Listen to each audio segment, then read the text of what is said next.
एक गांव में रतन नाम का अमीर युवक रहता था, जो दिन भर आवारा फिरता रहता था। एक दिन उसका भाई बिरजू उससे बोला, ये तुमने आए दिन क्या नाटक बना रखा है रतन? मैं कुछ समझा नहीं भैया। रतन, तुम पूरे 21 वर्ष के हो चुके हो। हमारा इतना बड़ा अनाज का व्यापार है, आखिर तुम मेरे साथ गोदाम में क्यों नहीं बैठते?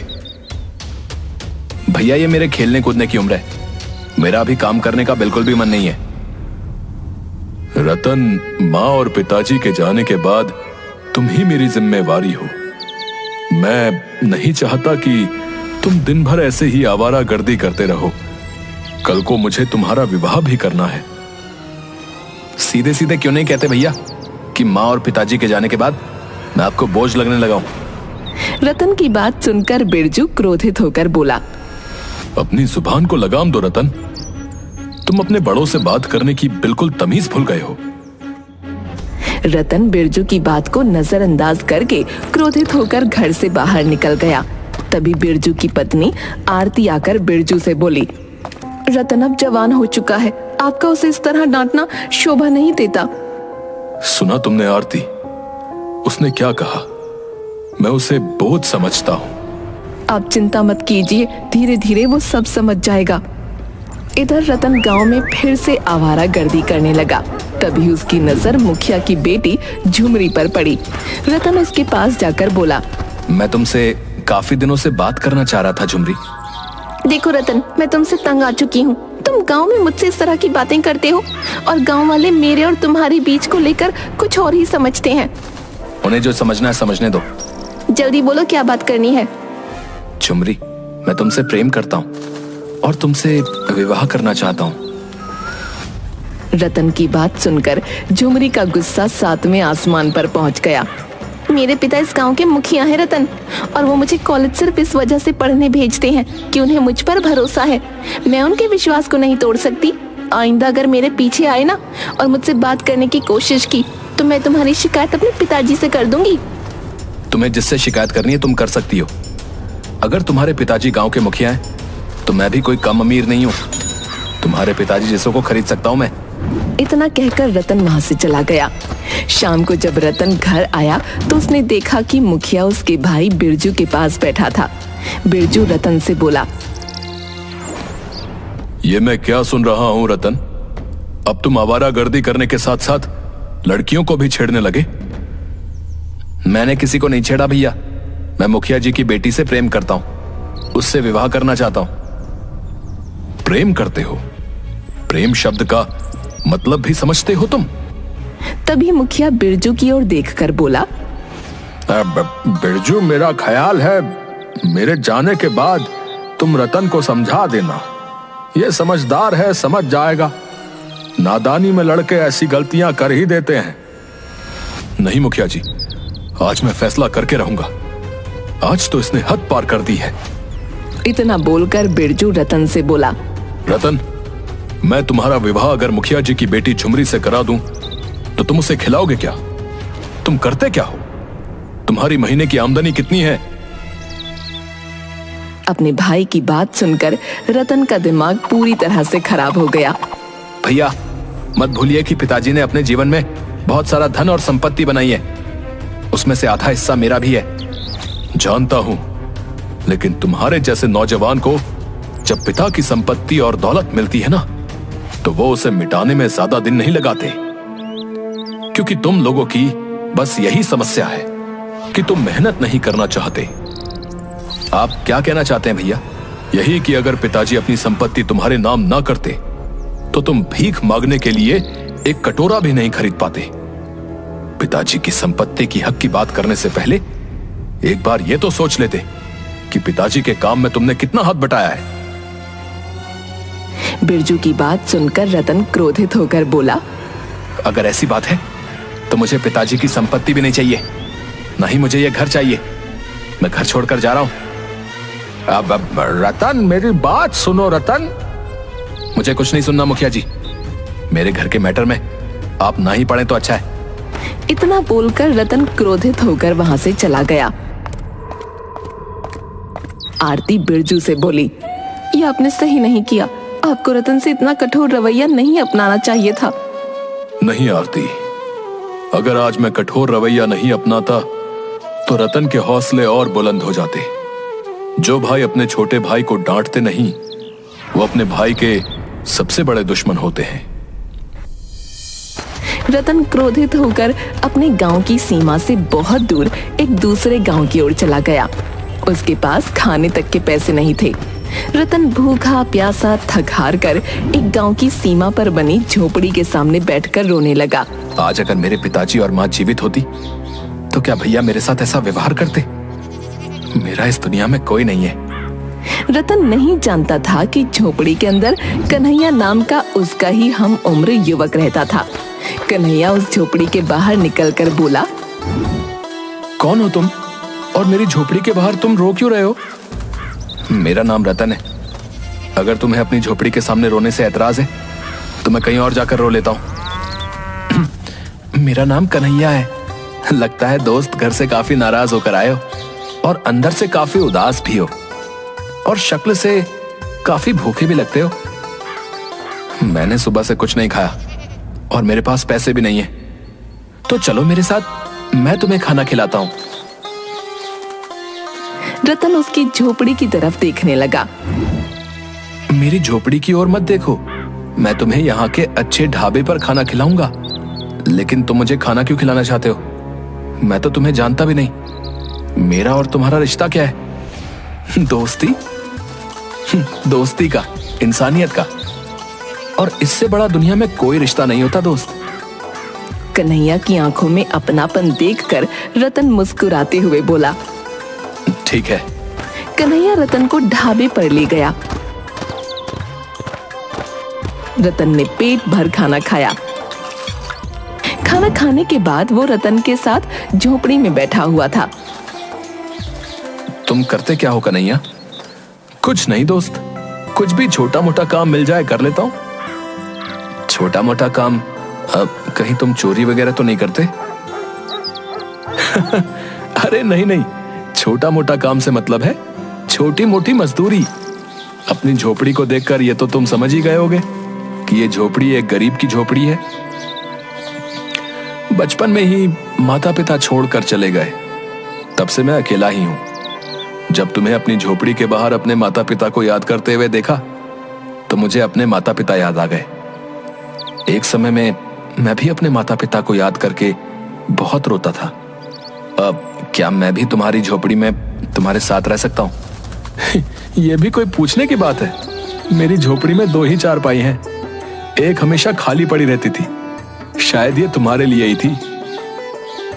रतन कन्हैया से बात करते करते ही सो गया। अगले दिन रतन कन्हैया से बोला, अब अगर तुम्हें कोई ऐतराज ना हो दोस्त, तो क्या अब मैं भी तुम्हारे साथ मजदूरी कर सकता हूँ? रतन, तुम्हारे कपड़े देखकर ही मैं समझ गया था कि तुम कोई अमीर घराने से ताल्लुक रखते हो। तुम्हारे हाथ बता रहे हैं कि तुमने आज तक कभी कोई भारी वजन नहीं उठाया। तुम रहने दो। अब नहीं, काम को लेकर मेरे भैया ने मुझे ताना मारा था। मैं भी काम कर सकता हूँ, मैं तुम्हारे ऊपर बोझ नहीं बनूंगा। रतन की बात सुनकर कन्हैया मुस्कुराने लगा। उस दिन के बाद रतन रोज कन्हैया के साथ मजदूरी करने लगा। कुछ ही दिनों में वो दोनों गहरे दोस्त बन गए। मगर रतन कभी कभी अचानक उदास हो जाता था। ये तुम अचानक उदास क्यों हो जाते हो? अगर तुम्हें घर की याद आती है तो तुम चले क्यों नहीं जाते? नहीं, मेरे परिवार वाले मुझे बिल्कुल भी प्यार नहीं करते। अगर थोड़ा सा भी करते होते तो वो मुझे ढूंढते हुए यहाँ जरूर आते। एक दिन कन्हैया और रतन गांव की सड़क पर बने हुई छोटी सी दुकान पर चाय पी रहे थे। तभी एक लग्जरी कार आकर रुकी। उस लग्जरी कार में बिरजू और आरती निकलकर बाहर आ गए। रतन, हमने तुम्हें कहां कहां नहीं ढूंढा, तुम यहाँ हो। चलो घर चलो। मैं घर नहीं जाऊंगा भैया। रतन, जिद मत करो। मैंने तुमसे जो भी कठोर शब्द बोले, मैं उसके लिए क्षमा मांगता हूं। तुम्हारे बगैर घर सुना है। रतन, अपने भैया को नहीं तो कम से कम अपनी भाभी की बात तो मान सकते हो।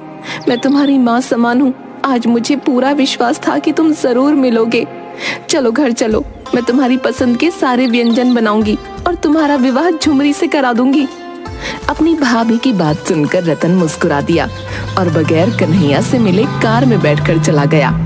रतन को इस तरह जाता देख कन्हैया को अंदर से बहुत बुरा लगा। कन्हैया मुस्कुराते हुए अपने आप से बोला, वाह रे दोस्त, एक बार मिलकर ही चले जाते। चलो कोई बात नहीं, तुम मिलकर नहीं गए तो क्या हुआ, लेकिन मैं तुमसे मिलने तुम्हारे घर पर जरूर आऊंगा। कन्हैया बेचारा उस दिन से अकेला रह गया। कुछ महीनों बाद कन्हैया को रतन की बहुत याद आने लगी। कन्हैया जानता था कि रतन किस गांव में रहता है। कन्हैया रतन के घर पहुंचा। इतने सुंदर घर को बाहर से देखकर ही कन्हैया की आंखें फटी रह गईं। तभी उसकी नजर रतन पर पड़ी। रतन कन्हैया को देखकर बिल्कुल भी खुश नहीं हुआ। कैसे हो मेरे दोस्त? तुम तो मुझसे मिलकर भी नहीं गए। और दोस्त, मुझे नहीं पता था कि तुम्हारा घर इतना सुंदर होगा। जब तुम्हारा घर बाहर से इतना सुंदर दिखता है तो अंदर से तो और ज्यादा सुंदर होगा। तुम तो मेरी उम्मीद से भी ज्यादा अमीर निकले। रतन बुरा सा मुंह बनाते हुए बोला, यहाँ कैसे आना हुआ कन्हैया? सब कुछ यही पूछ लोगे क्या? अपने दोस्त को अंदर नहीं बुलाओगे? अंदर सजावट का काम चल रहा है। वो क्या है कि 2 दिन बाद मेरी मुखिया की बेटी झुमरी से शादी है, और तुमने अपनी शादी में गरीब दोस्त को बुलाना भी गवारा नहीं समझा। देखो कन्हैया, मैं जानता हूं कि तुमने मेरी मदद की और तुमने मुझे खाना खिलाया और मुझे अपनी झोपड़ी में रहने के लिए एक चारपाई दी। तुम्हें उसके लिए जितने भी पैसे चाहिए मैं तुम्हें देने के लिए तैयार हूं। कन्हैया, तुम जानते नहीं मैंने जितना वक्त तुम्हारे साथ गुजारा है वो कितनी मुश्किल और मुसीबत से गुजारा है। इतनी सड़ी हुई और बदबूदार जगह पर मेरा दम घुटता था, इसलिए मैं कभी कभी वहां से भागने की सोचता था, मगर तुम्हें लगता था कि मैं उदास हो जाता हूं। रतन, तुम्हारी सोच बहुत छोटी निकली दोस्त। मैंने तुम्हें सच्चे दिल से अपना दोस्त माना था, इसीलिए तुम्हारी मदद की थी। कन्हैया, तुम में और मुझ में जमीन आसमान का फासला है। एक अमीर और एक गरीब दोस्त नहीं हो सकते। मैं नहीं चाहता तुम्हें यहां पर कोई और देखे जिससे मेरी बेइज्जती हो जाए, इसलिए तुम शांति से यहां से चले जाओ। रतन की बात सुनकर कन्हैया उदास हो गया और उदासी से मुस्कुराता हुआ बगैर कुछ कहे वहां से चला गया। कुछ महीनों बाद कन्हैया अपने गांव के एक रोड पर खड़ा था कि तभी एक कार तेजी से आकर एक पेड़ से टकरा गई। कन्हैया वहां खड़े लोगों से बोला, अरे देखो, वो कार एक पेड़ से टकरा गई। कन्हैया सहित सभी लोग वहां चले गए। कन्हैया कार के अंदर बैठे लोगों को देखकर बोला, अरे ये तो रतन है और लगता है ये इसकी पत्नी है। एक व्यक्ति कन्हैया से बोला, क्या तुम इसे जानते हो? हाँ जानता हूँ, और मैं ये भी जानता हूँ कि ये कहाँ रहता है। अब ये दोनों तो बुरी तरह से जख्मी है। इन दोनों को तुरंत अस्पताल में एडमिट कराना होगा भैया। सही कहते हो, एक काम करो, जल्दी से कार से इन दोनों को निकालो। कन्हैया ने उस व्यक्ति की मदद से उन दोनों को अस्पताल में एडमिट कर दिया। उस व्यक्ति ने कन्हैया की मदद से रतन के परिवार वालों को वहां पर बुला लिया। बिरजू दौड़ता हुआ वहां आ गया और डॉक्टर से बोला, अब मेरे भाई की तबीयत कैसी है और उसकी पत्नी झुमरी कैसी है? देखिए, उनकी पत्नी को तो ज्यादा चोट नहीं है, लेकिन आपके भाई की हालत ठीक नहीं है। क्या कहना चाहते हैं आप? आपके भाई का खून बहुत ज्यादा बह गया है। खून ज्यादा बह जाने की वजह से उनकी दोनों किडनियां डैमेज हो गई हैं। तो फिर आप मेरी किडनी ले लीजिए। अब आई एम सॉरी, आपकी एज ज्यादा है। डॉक्टर, मेरे भाई के इलाज में जितना भी रुपया खर्च हो जाए उसकी चिंता मत कीजिए, बस मेरे भाई को ठीक कर दीजिए। आप जाकर सबसे पहले खून का इंतजाम करिए, क्योंकि आपके भाई का ब्लड का जो ग्रुप है वो हमें कहीं नहीं मिल रहा। बिरजू पागलों की तरह खून का इंतजाम करने लगा, मगर उसे रतन के ब्लड ग्रुप का कोई ग्रुप नहीं मिला और हर किसी ने अपनी किडनी देने से मना कर दिया। कन्हैया चुपचाप डॉक्टर के पास आकर बोला, मेरा ब्लड ग्रुप चेक कर लीजिए डॉक्टर साहब। तुम कौन हो? रतन का दोस्त हूँ। डॉक्टर ने कन्हैया का ब्लड ग्रुप चेक किया। अरे वाह, तुम्हारा ब्लड ग्रुप तो रतन के ब्लड ग्रुप से मैच खा गया। डॉक्टर साहब, मैं अपनी किडनी भी डोनेट करना चाहता हूँ। क्या तुम इस बात को सीरियसली कह रहे हो? हाँ डॉक्टर साहब, रतन मेरा दोस्त है। उसकी नई नई शादी हुई है। मैं नहीं चाहता कि उसे कुछ हो जाए। जब रतन ठीक हो जाए तो मेरा मैसेज रतन तक आप जरूर पहुंचा दीजिएगा। बस मैं इतना ही चाहता हूं। तुम बिल्कुल पागल इंसान हो। अरे बिरजू बहुत पैसे वाला इंसान है। उसे पता लग गया कि तुमने अपनी किडनी उसके भाई को दान दी है तो वो तो तुम्हें पैसों में तोल देगा। मुझे पैसे नहीं चाहिए। मैं दोस्ती के नाम को बदनाम नहीं करना चाहता। कुछ महीनों बाद रतन बिल्कुल स्वस्थ हो गया और ठीक होकर रतन मिठाई का डिब्बा लेकर डॉक्टर से मिलने अपने भाई के साथ उसके घर पर आया। भैया बता रहे थे कि उन्होंने आपसे बहुत पूछा कि मुझे किडनी किसने दान की है, मगर आपने भैया को नहीं बताया। हाँ रतन, क्योंकि जिसने तुम्हें किडनी और ब्लड डोनेट किया था उसने मुझे सिर्फ तुम्हें ही बताने को बोला था। मैं आपकी बात का मतलब नहीं समझा।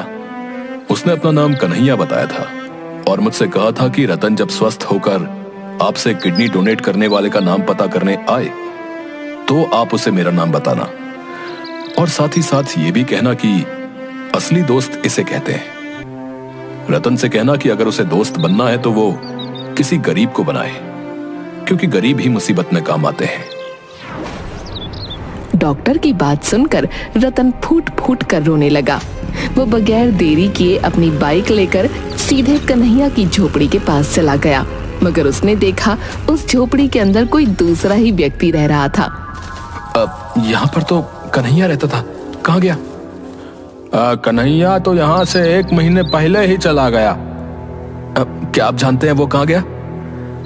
नहीं, उसने किसी को नहीं बताया, बल्कि उसने गांव में भी किसी को नहीं बताया कि वो कहाँ जा रहा है। हाँ, उसने कहा जरूर था कि कोई रतन नाम का इंसान पता करते करते यहाँ पर आएगा तो उससे कह देना कि दोस्ती का असली मतलब यही होता है। वो भले ही मुझे अपना दोस्त नहीं समझता हो, लेकिन मैंने उससे सच्चे दिल से दोस्ती की थी। उस व्यक्ति की बात सुनकर रतन भारी मन से झोपड़ी के बाहर निकल आया और पागलों की तरह कन्हैया को ढूंढने लगा, मगर कन्हैया उसे आज तक नहीं मिला। कन्हैया रतन को दोस्ती का बहुत बड़ा पाठ सिखा गया था।